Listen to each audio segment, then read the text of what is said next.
Your grocery bill just went up. Your job just became less secure. Your country just got humiliated on the world stage. And Donald Trump is laughing at us. February 1st, 2026.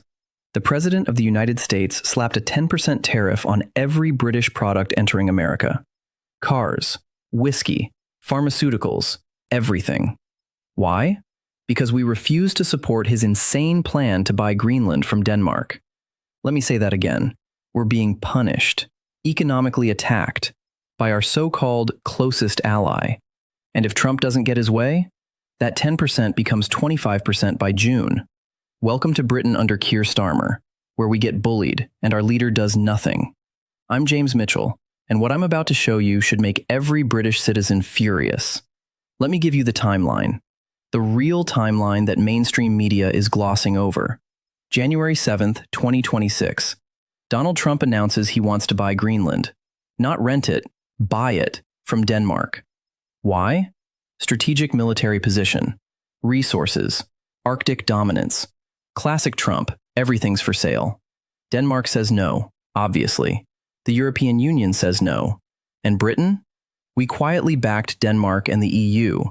We said, through diplomatic channels, that buying sovereign territory in 2026 is absurd. Trump's response? January 20th. He's inaugurated as president. February 1st. Boom. Executive order. 10% tariff on all British imports to the United States. No warning, no negotiation, just punishment. And here's the kicker. He's calling it a national security measure. National security. Against Britain. The country that's fought alongside America in every major conflict for a century. But wait, it gets worse. Trump announced this will escalate.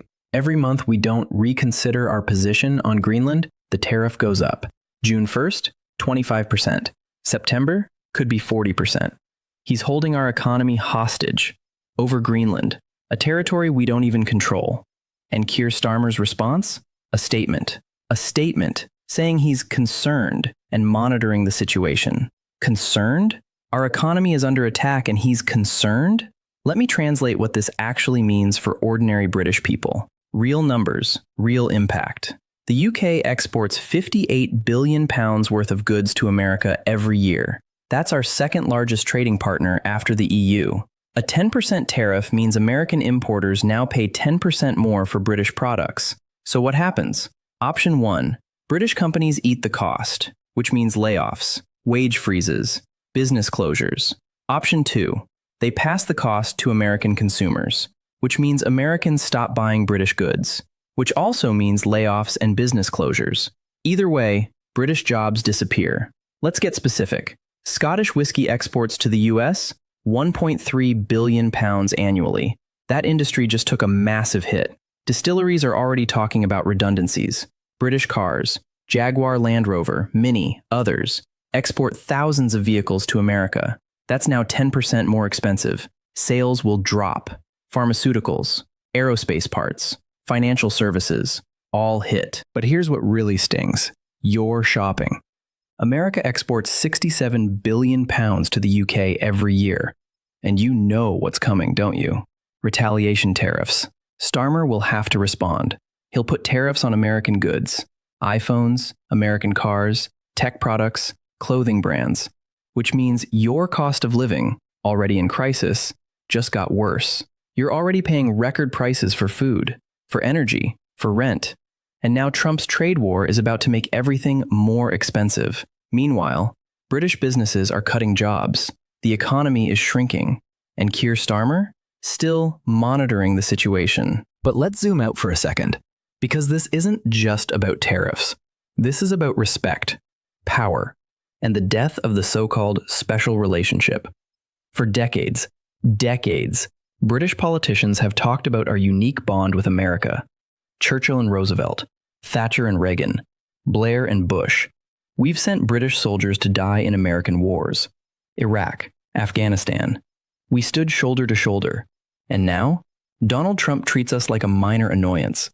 He's openly said he respects Vladimir Putin more than European leaders. He's cozying up to dictators and punishing democracies.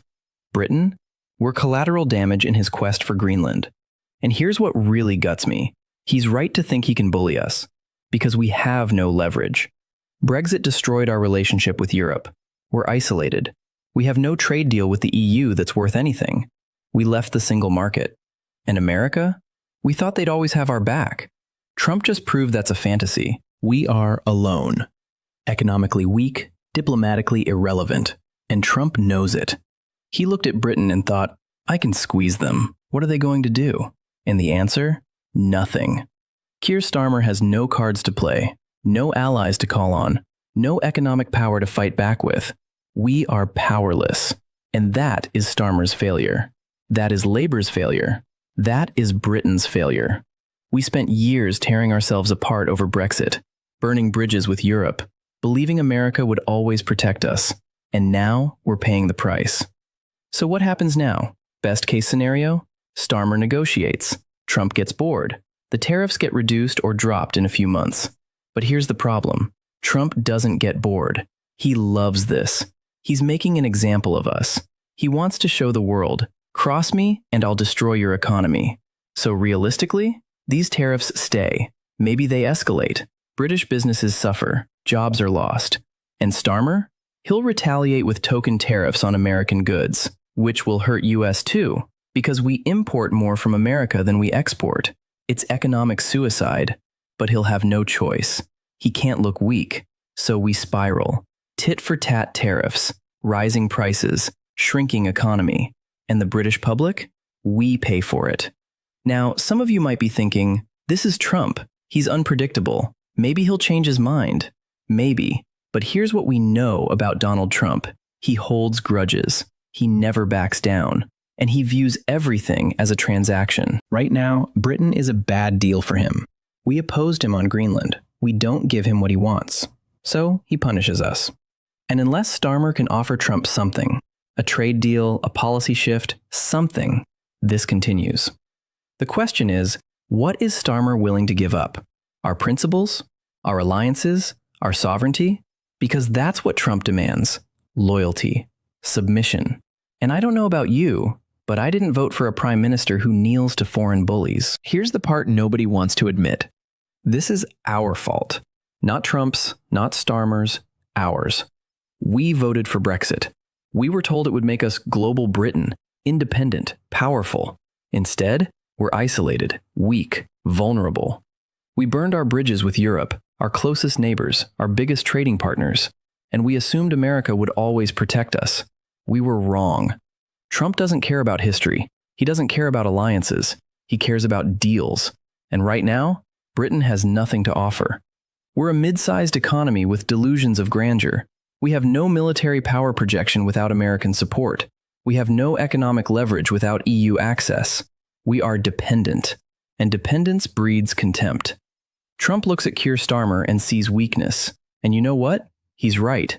Starmer has no plan, no strategy, no backbone. He inherited a mess from the Tories, yes, but he's done nothing to fix it. The NHS is still collapsing. Immigration is still out of control. The economy is still stagnant. And now, Trump is kicking us while we're down. And Starmer's response? Diplomatic statements. Quiet negotiations. Pathetic. The British people deserve better. We deserve a leader who fights, not someone who monitors while our economy burns. So here's my question for you. How much more are you willing to take?